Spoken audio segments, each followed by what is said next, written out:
Le virus est encore là. Aïe, aïe, aïe. Il continue à bousculer nos plannings.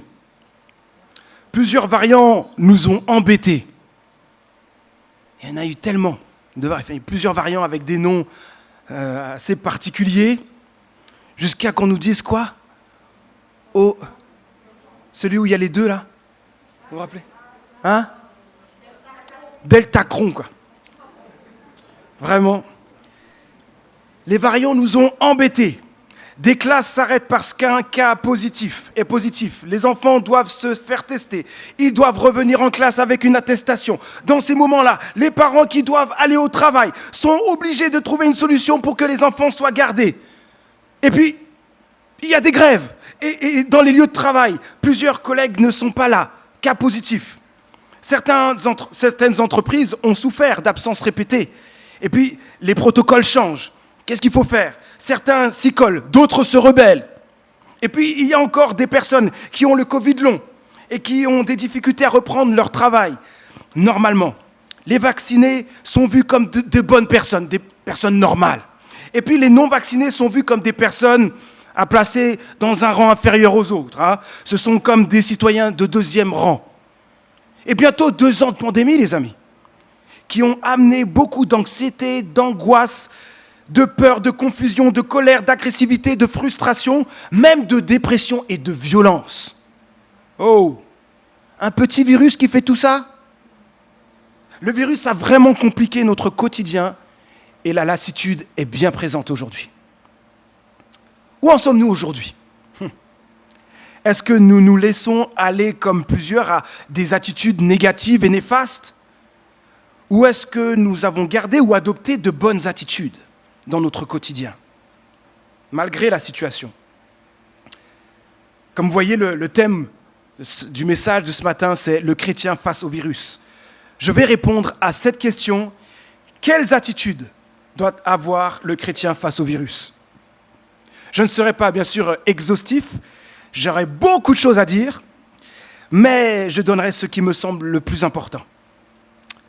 Premièrement, première réponse, ne pas se nourrir des problèmes, mais se nourrir de la parole de Dieu. De quoi est-ce qu'on se nourrit? Qu'est-ce que nous regardons et lisons le plus? Une personne m'a confessé passer beaucoup trop de temps devant les informations sur son écran parce qu'elle voulait absolument savoir où nous en sommes avec le virus. Et donc, plusieurs fois dans la journée, il n'y a rien de mauvais à écouter l'actualité pour s'informer. Mais quand cela prend trop de place dans notre quotidien, ça devient ce qui nous nourrit, ce qui prend le plus de place dans nos pensées et dans ce que nous disons au quotidien. Quelqu'un me disait qu'elle ne peut plus laisser ses enfants devant les informations parce qu'il y a tellement de choses négatives, tellement de choses anxiogènes et parfois trop violentes pour eux. Cette personne a raison, mais je dirais aussi que nous devons, nous aussi, jeunes, adultes, nous protéger. En plus de tout cela, ces informations qui peuvent être anxiogènes, il y a aussi toutes les fake news sur le virus, le vaccin, etc. Cela a amené encore plus de personnes à rester collées aux réseaux sociaux sans prendre de distance.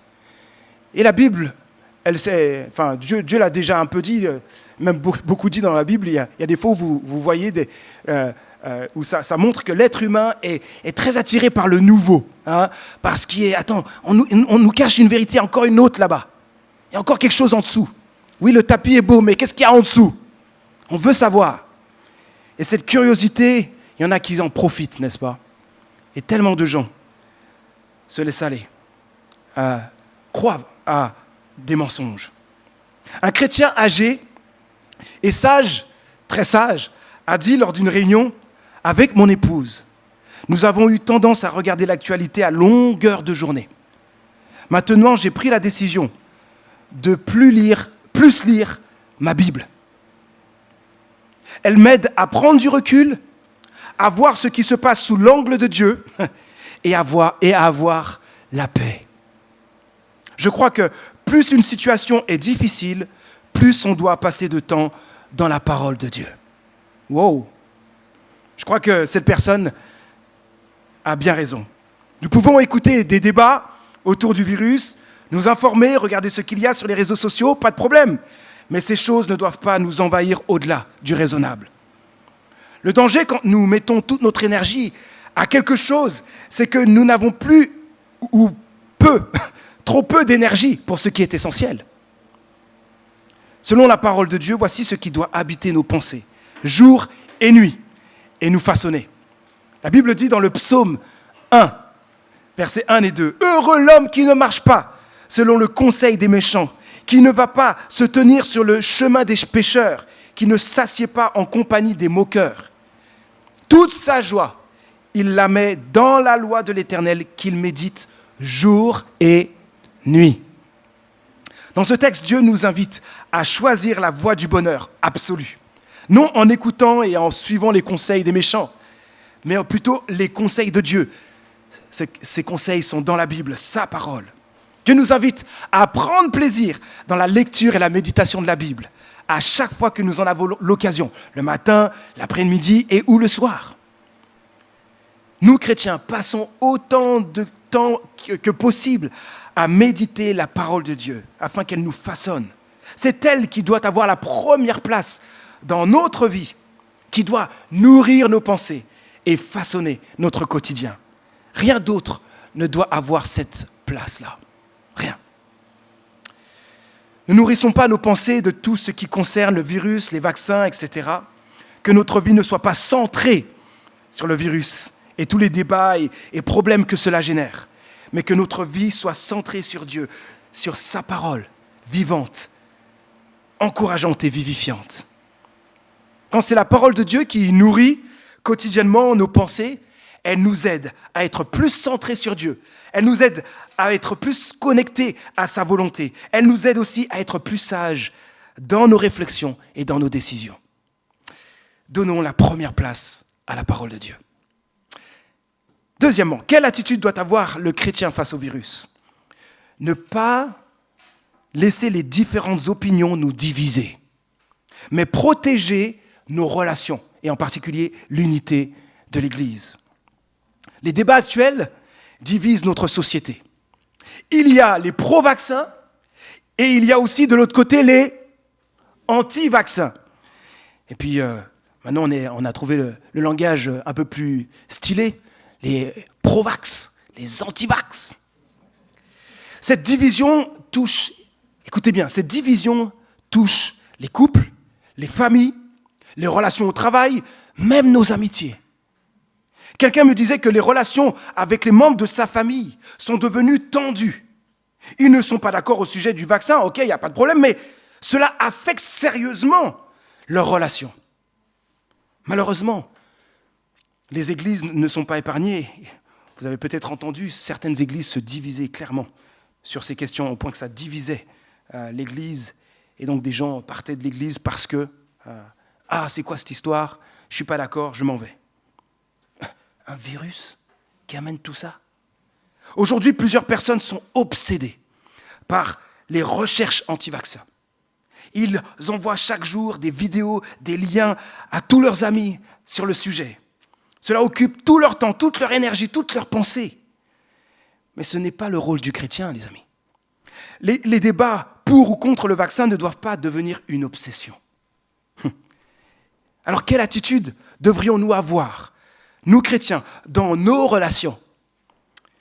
Tout faire, je l'ai dit, pour protéger ces relations. Tout faire pour protéger aussi l'unité de l'Église. Plusieurs chrétiens que je connais m'ont dit avoir prié pour savoir s'ils devaient se faire vacciner ou non. J'en ai eu au téléphone, Manu, je prends la décision de me faire vacciner. Et on a prié avec la famille. Avant d'aller se faire vacciner, la personne est comme baignée de prière. Hein? Ils ont prié et ils ont eu cette conviction. Selon eux, c'est ce qui leur paraît le plus juste. Mais saviez-vous que d'autres ont prié et ont eu la conviction inverse ? Vous entendez que chacun fait en fonction de ce qu'il lui semble le mieux. avec ses propres convictions. Quand les chrétiens sont face à une question qui concerne des opinions différentes et sur laquelle la Bible ne se prononce pas directement, on n'entend pas dans la Bible « tu dois te faire vacciner » ou « tu ne dois pas te faire vacciner ». Enfin, si vous trouvez ce texte, il faut me le dire. Mais non, il n'existe pas celui-là. Donc, quand il n'y a pas de texte qui nous aide quand on a des opinions différentes pour savoir mais quel texte pourrait nous aider dans ce sens-là, sur laquelle la Bible donc ne se prononce pas directement, nous devons chercher des textes bibliques qui pourraient nous aider à au moins donner un cadre. Il me semble que le texte de Romains, chapitre 14, verset 1, peut nous aider. Même si ce texte ne parle pas directement de virus. Dedans, on parle de viande sacrifiée aux idoles, et puis par rapport au jour du sabbat, etc. Et donc d'une différence d'opinion entre chrétiens, juifs et non-juifs autour des exigences rituelles héritées du judaïsme. Mais ce texte peut quand même nous aider. Paul dit aux chrétiens ceci: « Accueillez celui qui est mal affermi dans la foi, sans vous ériger en juge de ses opinions. » Dans le contexte, les juifs et non-juifs devaient apprendre à vivre ensemble malgré leurs différences et les éléments culturels et historiques qui les séparaient. Imaginez, les juifs voyaient les non-juifs déjà comme impurs. Maintenant, ils doivent les voir comme des frères et sœurs. Ils doivent partager des choses ensemble. Et partager le repas ensemble ne devait pas être facile, vu qu'il y avait des viandes impures et pour les uns, c'est bon, on peut les manger. Pour les autres, non. Alors, vous imaginez, on est en plein repas d'église et il y en a qui sont totalement contre et les autres sont pour. Alors, une bonne viande qui arrive et puis voilà, on sent la bonne odeur, mais en même temps, il y en a qui sont là et comme choqués.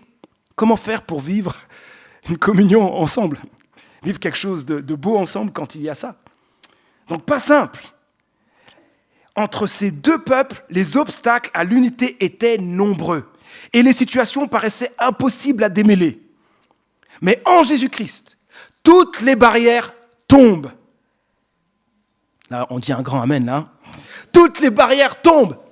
Amen. Les chrétiens, quelle que soit leur culture, leur histoire, leur opinion et leurs différences, doivent s'accueillir les uns les autres. À propos de cet accueil, voici une partie du commentaire de Brad Dixon sur ce texte de Romains 14, verset 1. Je cite, « L'accueil ne cherche pas à changer l'autre. » Intéressant, hein ? L'accueil consiste à accepter l'autre tel qu'il est.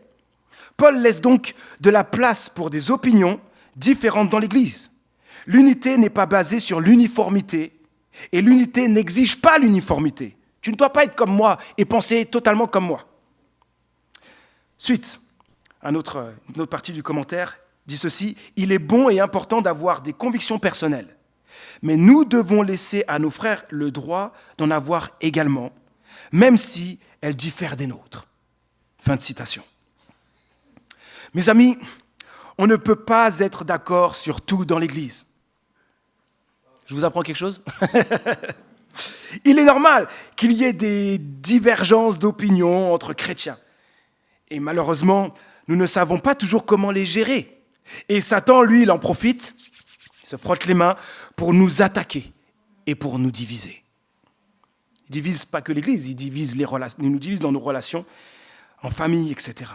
Dans ce temps particulier, Dieu nous appelle, nous chrétiens, à protéger nos relations, à protéger l'unité de l'Église locale. Dieu nous appelle à nous accueillir les uns les autres, sans mépris ni jugement. Au lieu d'imposer notre opinion aux autres, nous devrions accepter qu'ils puissent penser différemment. Une citation qui me paraît juste est celle-ci. Dans les choses essentielles, unité. Dans les choses non essentielles, liberté. En toute chose, charité. Alors, ce qui fait notre unité dans l'Église, ce sont les choses essentielles. Maintenant, de quoi on parle ?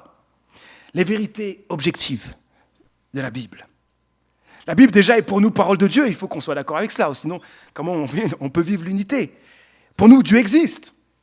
Il est Dieu, il dirige l'univers, l'homme est pécheur, l'homme est perdu, l'homme ne peut être sauvé que par Jésus. Jésus est mort pour nos péchés, Jésus est ressuscité, et ainsi de suite. Toutes ces vérités qui sont fondamentales font notre unité. Pour les choses non essentielles, qui peuvent avoir leur importance pour nous, liberté. La liberté. Notre opinion sur les vaccins n'est pas une chose essentielle de notre foi. Nous ne perdrons pas notre salut parce que nous avons dit oui ou non au vaccin.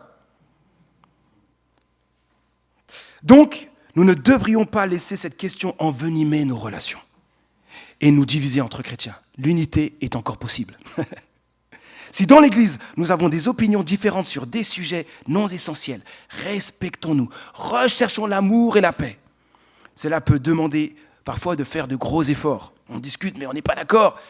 Et moi, ça m'arrive de sentir me sentir instable, pas bien dans mes émotions. Mais je dois apprendre à accepter que l'autre en face de moi a le droit d'avoir ses points de vue. Mais c'est vrai, quand ça chauffe, c'est dur. Donc, faisons l'effort pour nous calmer et pouvoir continuer à discuter des choses qui sont différentes de nous. En agissant ainsi, nous préservons l'unité. Troisièmement, quelle attitude doit avoir le chrétien face au virus ? Ne pas se laisser submerger par la peur et la colère, mais faire confiance à Dieu. Il est important de dire qu'il est normal pour un chrétien et pour tout être humain d'avoir des colères, des peurs, des doutes, d'être dans la confusion. Il est normal d'être troublé aujourd'hui par les nombreuses informations contradictoires qui ne cessent de circuler. Mais comment faire pour ne pas se laisser submerger par la peur et la colère ? Concernant nos soucis, l'apôtre Paul a donné un texte que beaucoup de chrétiens apprécient, Philippiens chapitre 4, verset 6. Plusieurs le connaissent peut-être par cœur. Ne vous mettez pas en souci pour rien. Ne vous mettez en souci pour rien plutôt. Mais en toute chose, exposez vos besoins à Dieu. Adressez-lui vos prières et vos requêtes en lui disant aussi votre reconnaissance. Nous devons donner à Dieu nos soucis. Nous devons donner à Dieu nos émotions, nos blessures, nos colères, nos peurs. Mais pour pouvoir les donner, il faut reconnaître que nous avons cela. Et une chrétienne qui combat avec la peur m'a dit il y a quelques jours que Dieu lui a montré qu'elle ne doit pas refouler sa peur, la rejeter, mais l'accueillir, accepter qu'elle soit là, cette peur, et apprendre ensuite à la gérer. C'est tellement vrai. Ça n'arrange rien de refouler nos peurs et nos colères, de ne pas les reconnaître. Nous devons avant tout reconnaître que ces émotions sont présentes. Nous devons accepter que ce que nous traversons avec le virus nous épuise, nous embête, nous agace. Ça nous touche d'une manière ou d'une autre. Puis nous devons abandonner toutes ces choses à Dieu. Disons à Dieu dans la prière, « Viens au secours de ma colère. Mon Dieu, viens au secours de ma peur. Aide-moi à te faire confiance. » La confiance vient quand nous reconnaissons notre besoin de Dieu, mais aussi quand nous nous tournons vers lui. Nous avons trop tendance à regarder les problèmes plutôt qu'à regarder à Dieu qui est tout-puissant, qui est souverain. La Bible nous invite à regarder à Dieu. Faisons l'effort de regarder à Dieu, de le contempler, de nous rappeler sa grandeur, sa toute-puissance et son amour. Mes amis, ce rappel est indispensable pour avoir une vision juste de Dieu, mais aussi une vision juste des problèmes que nous traversons. Regarder les problèmes et leur donner plus de poids qu'à Dieu nous amènera à dire à Dieu que nous avons de grands problèmes. Mais regarder à Dieu, fixer nos regards sur ce Dieu qui est grand, puissant, nous poussera à dire à nos problèmes que nous avons un grand Amen. Gardons une vision juste de Dieu et des problèmes. Le virus et tout ce qui tourne autour de cette pandémie ne sont rien devant le grand Dieu de l'univers, le Tout-Puissant, le Souverain, lui qui n'est pas dépassé par les circonstances et lui qui maîtrise toutes choses. Quatrièmement, quelle attitude doit avoir le chrétien face au virus ? Ne pas laisser la situation me rendre passif, mais être toujours zélé pour l'annonce de l'Évangile. Nous, chrétiens, nous ne devons pas mettre tout notre temps, toutes nos pensées, toute notre énergie dans les débats qui sont actuels. Nous ne devons pas nous tromper de combat. L'apôtre Paul avait dit à Timothée, combat le bon combat de la foi. Saisis la vie éternelle que Dieu t'a appelé à connaître. Donc dans 1 Timothée 6, verset 12.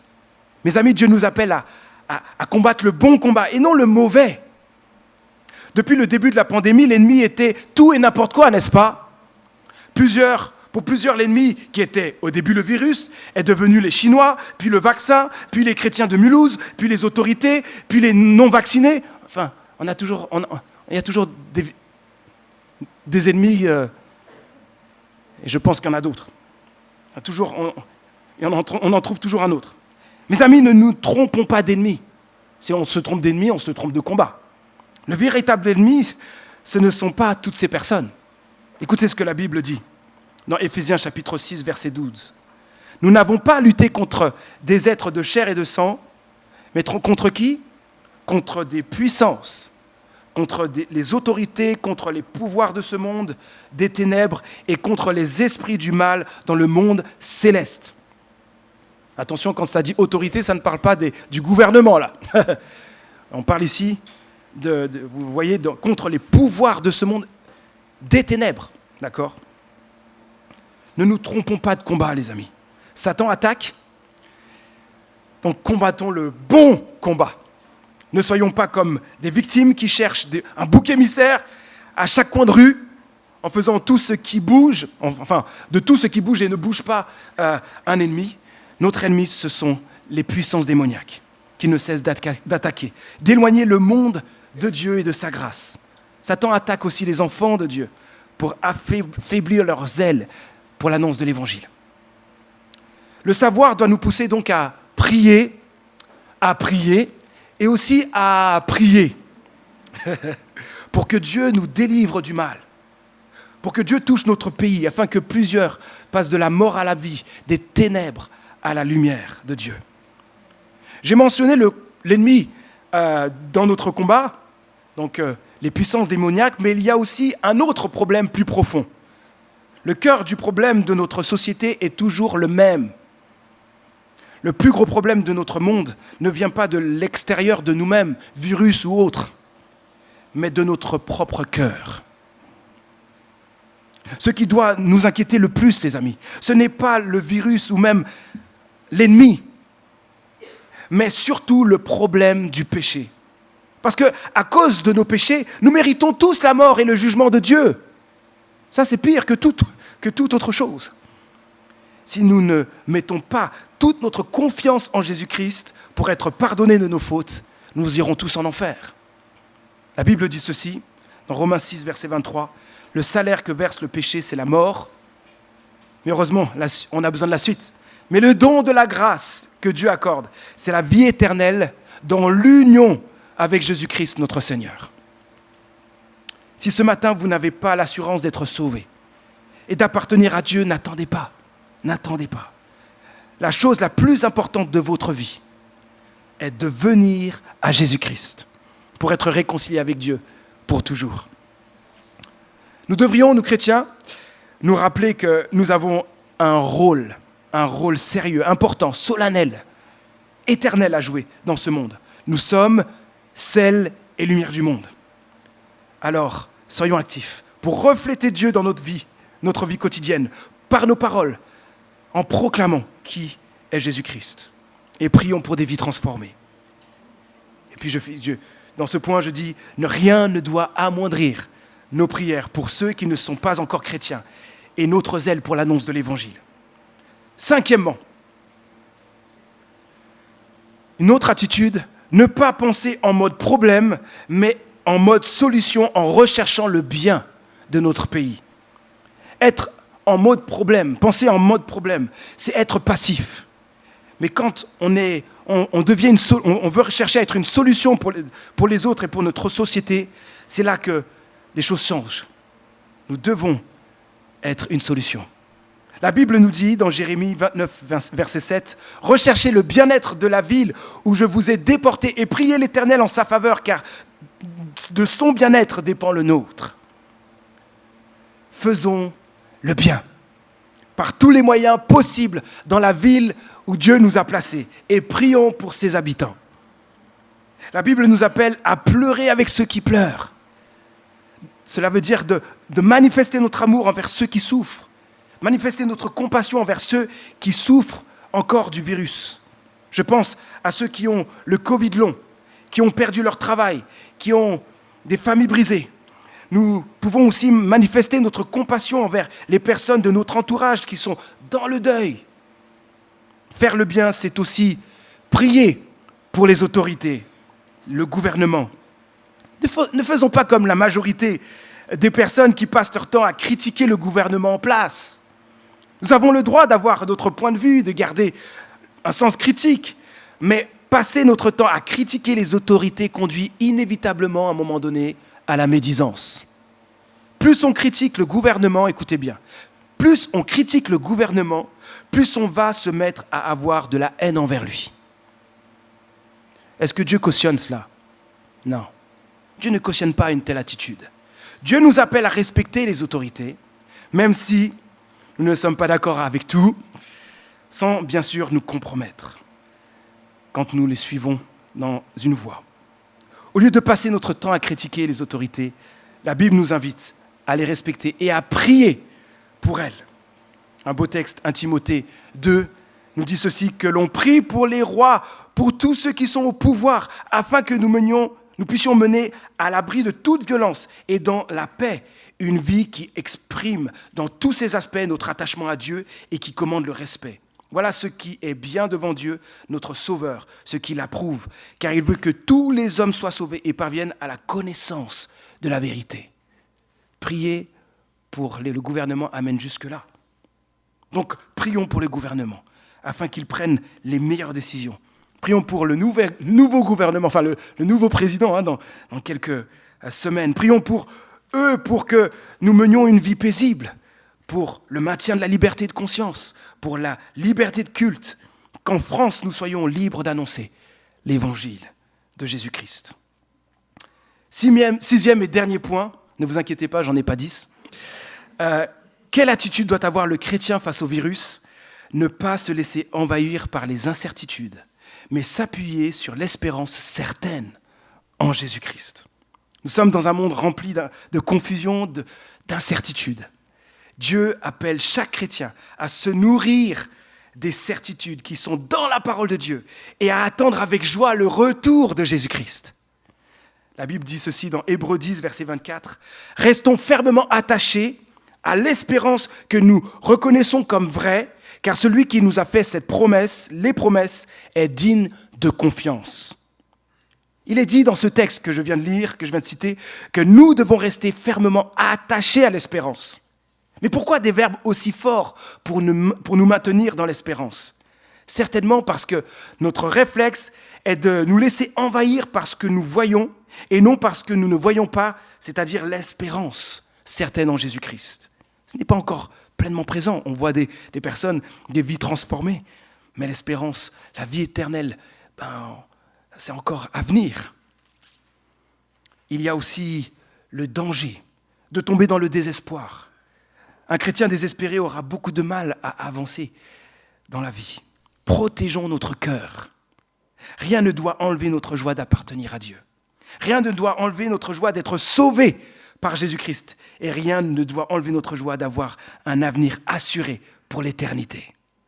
Commençons et finissons nos journées en ayant les yeux fixés sur Jésus-Christ qui revient bientôt. J'ai dit beaucoup de choses. J'aimerais que nous retenions 2 mots. Compassion, espérance. Compassion et espérance. Voilà ce que doit voir notre société en regardant l'Église. Compassion et espérance.